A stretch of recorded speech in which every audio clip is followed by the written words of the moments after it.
we are so happy to have you back here in New Haven, virtually, if not physically, Gareth. I think yesterday you were reminding us that this is our 18th New Haven Fearless Caregiver Conference. And so I'm so happy that we're doing it. So I am looking forward to a very wonderful day with you guys. And as always, Gary's our host. This event is hosted every year in New Haven by the Agency on Aging of South Central Connecticut. That's us. That's where I work. I have the good fortune to be in my 20th year with that organization. As caregivers, we are all striving to be good enough, to do the job well enough that we create a safe environment for the people that we love, a loving environment. And we can all do that, irrespective of COVID. So we're going to talk a lot today about a lot of those things, and I really look forward to sharing with you. And now turn it over to Gary.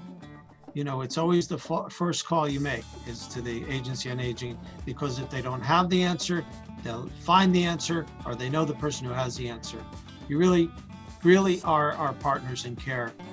Everybody is stop and smile. You see how that makes you feel? It lifts you. No matter what you're going through, and I know we're all going through things as family caregivers, trust me, but when you smile, it not only lifts your face, it lifts your soul. I work for a company called Caregiver Homes. Their parent company is called Senior Link. But I joined them really for the mission. The way healthcare is going and the number of people that require additional services, additional support, and being a physical therapist in the home health arena for decades, I noted that there was always a struggle to find enough clinicians. There's never going to be enough clinicians to do all that work, and you have to enlist the people who are really there on the ground level, and that's you. That's the caregivers who are doing the work. They're with mom day in and day out, or with their grandmother, or some even friends, but are doing that work. That mission is, especially considering the life that I lead, it is very deep and personal. So I'm going to talk to you about probably the least well-known program in Connecticut, and it's one that I'm very proud that Connecticut actually has invested in as a benefit to those who do need long-term supports in the state. So I am going to share my my little screen here. It's a few slides, won't be too many. There will also be a video. All right, here we go. Let's see what happens. All right. So the program is called Adult Family Living. Adult Family Living is a program that is under the Connecticut Home Care Program waiver. It's also under a few other waivers, but that's certainly the most common, and that's certainly one that probably pertains to most of you. Caregiver Homes is, we've been in this business since 2006. We support caregivers and the loved ones with in-home care teams, providing guidance and insight to help keep people at home. The goal is, this is where we want to age in place. We'd much rather age in the home versus in an institution, a nursing home, etc. So I think that's understood, and that's what we do. So I'm going to play a little video about Sarah and Juan, and I hope you enjoy it.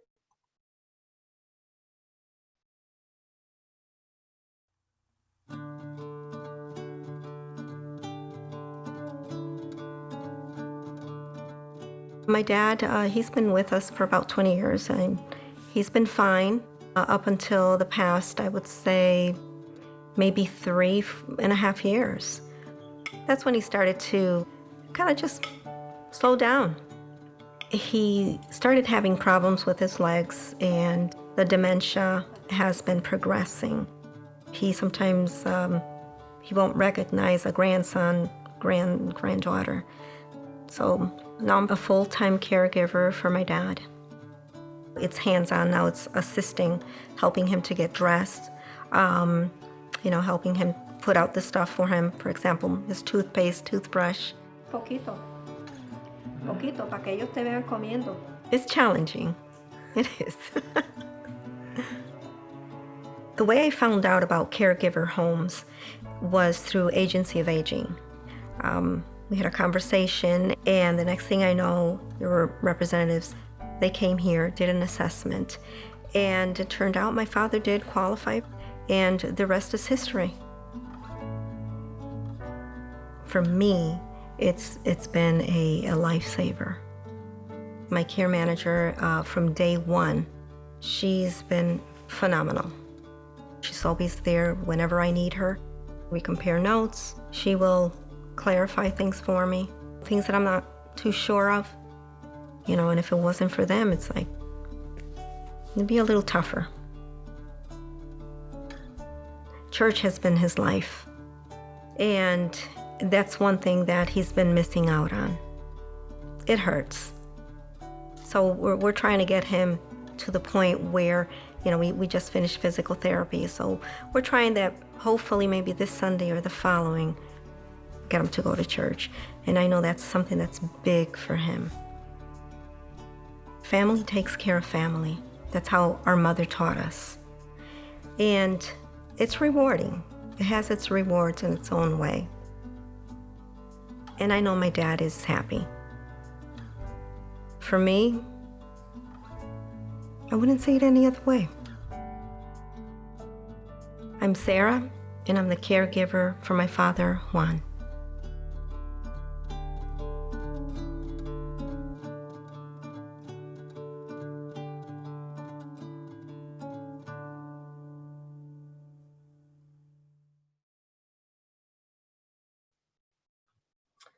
So I hope you enjoyed that.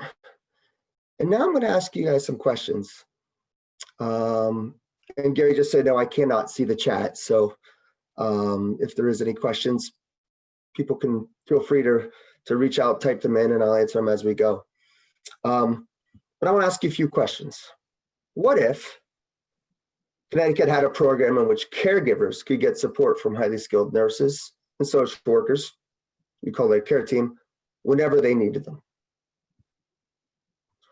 What if Connecticut had a program which had both in-home and virtual visits from nurses and social workers on a regular basis? And those people actually worked closely with your access agency care manager. What if this program gave you access to tens of thousands of articles, videos, pictorials, specifically aimed at helping you care for your loved one in almost any situation? And what if those articles were actually in a multitude of languages? What if you could securely text chat with your care team whenever you felt you needed to reach out, including times of stress or in times of joy? And I know Beverly mentioned joy. It is important to remember joy. And what if you received all this support, yet you also got paid a stipend for the hard work of providing care for your loved one? All that kind of seems too good to be true, but it's not. The state of Connecticut has invested in a program called Adult Family Living, and that's actually what Caregiver Homes does. These are the services you get with Adult Family Living. Now, qualification for it, everybody does not qualify. There is a clinical eligibility, which in short means that your loved one is at risk of nursing home placement. And that's kind of what the long-term services and supports does. It takes those people who could be in a nursing home or in a facility placement and says, would help these people get served in the community, provide them services. Adult Family Living is one of those services. There's a financial eligibility in the state of Connecticut. It is Medicaid, Title 19, Husky C, that actually provide for this program, and it's part of a waiver called the Connecticut Home Care Waiver. And you heard a few things mentioned about that in the panelist conversations. And there's definitely some qualifications about that. We certainly can help you with that, but obviously, Steve has a lot of information on that also. And then there's caregiver eligibility. The caregiver has to be 18 plus. They have to live with the consumer. They are not allowed to be the spouse. In the state of Connecticut, when you say I do, you will always do. That's what that means. That is not always, that's not true in every state. In Indiana, actually, spouses are allowed to be caregivers and participate in a similar program called Structured Family Giving. But and some states are moving that way. Rhode Island's looking at such things of allowing spouses to be caregivers, and some other states are too. But as of right now, Connecticut does not. And there's home eligibility. The caregiver and the client or your loved one, you guys have to live together. There's a residency requirement associated with this. But just a reminder, what the caregiver gets, it gets support with the caregiver homes with a nurse and a social worker. Not everybody provides it. Not actually, I think we're the only agency that actually has a social worker as part of it, because we believe a lot of the challenges that you guys go through as caregivers goes well beyond just the medical side. It's actually some of the social side, some of the social determinants of health. Some is just the stress of doing the challenges of being there all the time, being responsible for everything. We also provide in-home and virtual visits. We use something called Vela. Vela is an application that we give to you when you participate in the program. You have access to it on your smartphone, on your tablet, on your desktop. If you don't have those, but you do have Wi-Fi, we'll actually provide you a tablet. So you're able to use the application. The application's great. It helps, it gives you access to all sorts of education. Some of those articles and stuff, there's thousands of articles that I talked about earlier. It actually has a calendar to help keep you organized for appointments and events. It helps you communicate with the care team. You can reach out to us at any time. It's asynchronous. So you reach out, you're not going to bother us and we're not going to bother you. You can answer anything that we send you when you're able to. We understand your life is very busy. We do some weekly check-ins, which is kind of like, simple questions that you answer that actually help provide us and the access agency some information related to, how you're feeling. How's your loved one doing? Did you have any doctor's appointments today? Did the people, like if you had a VNA coming in, did they actually come in? Did you get to your doctor's appointment? Did you start any new medication? Things like that. It provides a means of secure texting and chatting. So I can tell you that people will text and chat in their language that they're most comfortable. We do have a multitude of people who speak different languages as part of our team, but we have means of actually translating that and stuff. We want to make things as easy for you as possible. Hey, Ross, yes. This is the disembodied voice of caregiver speaking. Hello. Yes. I did get some questions. I didn't know when you want me to share them with you. Just jump right in. The only thing I would add is that all of this comes with a tax-free stipend. And the tax-free it does count as income, but it is tax-free. It's called a difficulty of care payment. So it is not taxable. All right, go ahead, Gary. It'd be great. Well, it's good because the timing of that works, because somebody said, I work a few hours a week. Can I still participate in AFL? So that's all about the care plan. So yes, we do have people that actually do work. But it's the important part is that there's a safe plan for that loved one. So there's, we have some daughters and their husbands who care for their mom or dad in their home. And the daughter does work for a few hours. And the husband takes care of that, is the informal caregiver for those few hours. The things, the important parts of that are, is there a safe plan so that loved one is always taken care of? And two, that the person who's, listed as the caregiver and adult family living is actually providing that care.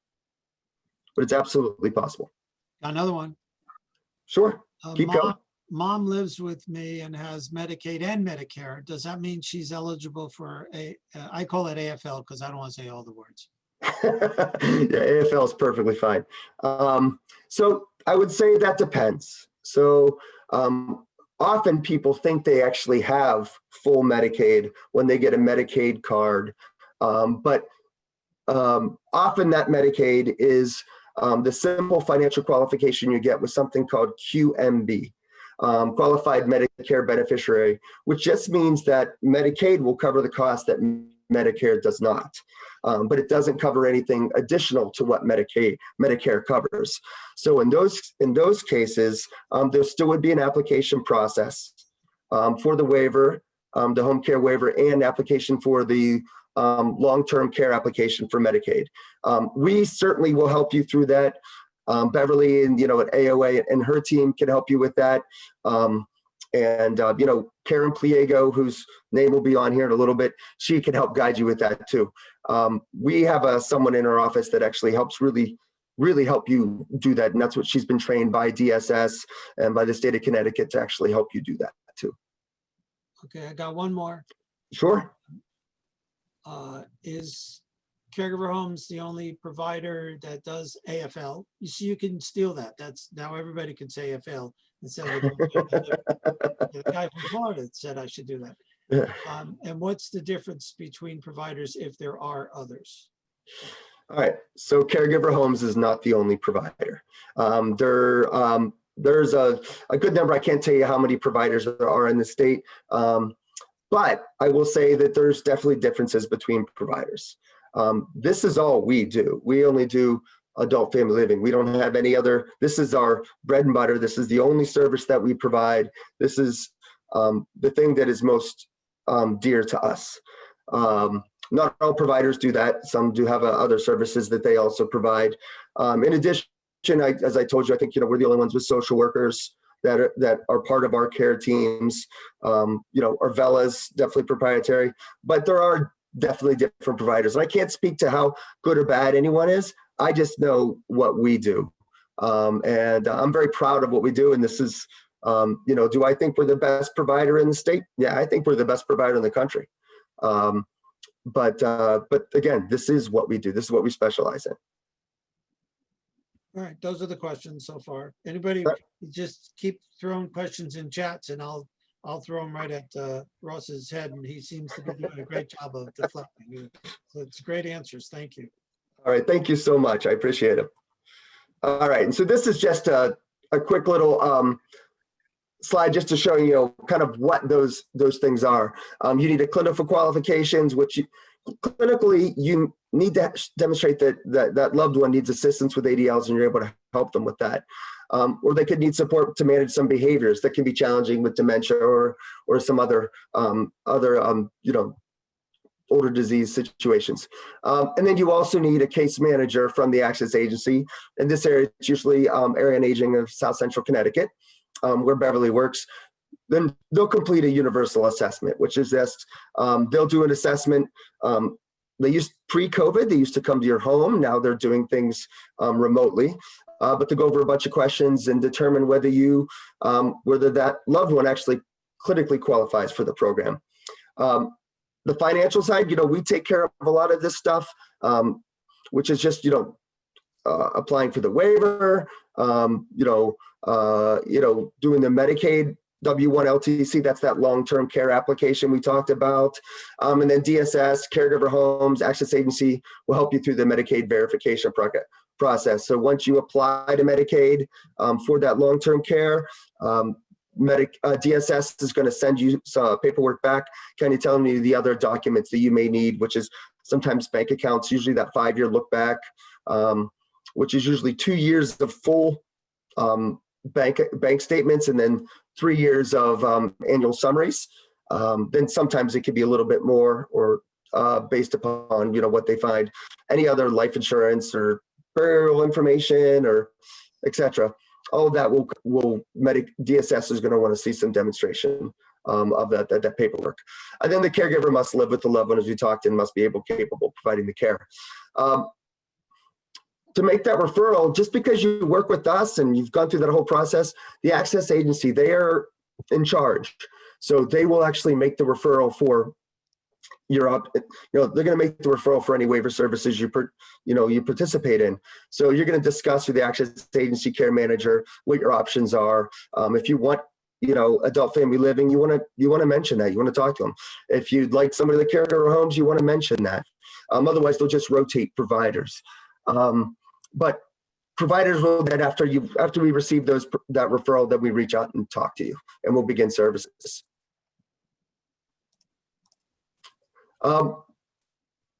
So the thing that I love the most about adult family living is that most programs are focused on the patient or focused on the client.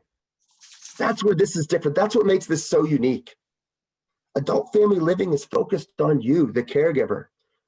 It's focused on supporting you and helping you do what I know most of us feel is the most important job in the world. Taking care of your mom, taking care of your loved one, taking care of your family.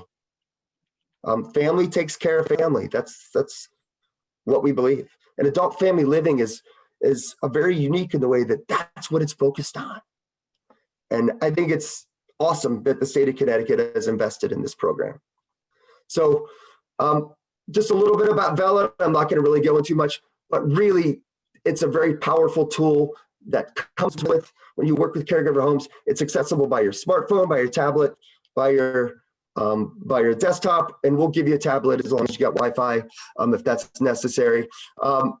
We already went through all the stuff that it provides, but I just want to make sure that you guys know that this is going to be available to you, and it gives you access to your care team at any time.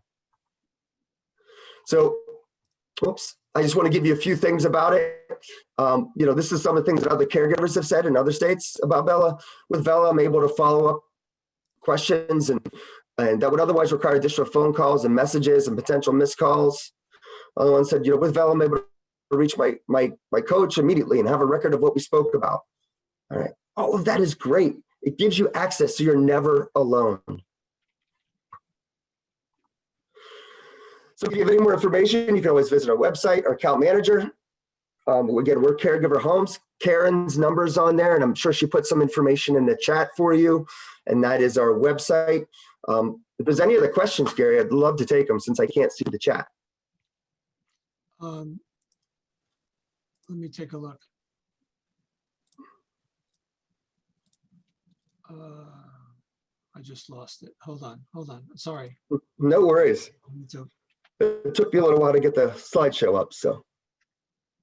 Yeah, I got this. Would have to be the last one, but it's interesting question that I was thinking too when you first mentioned this.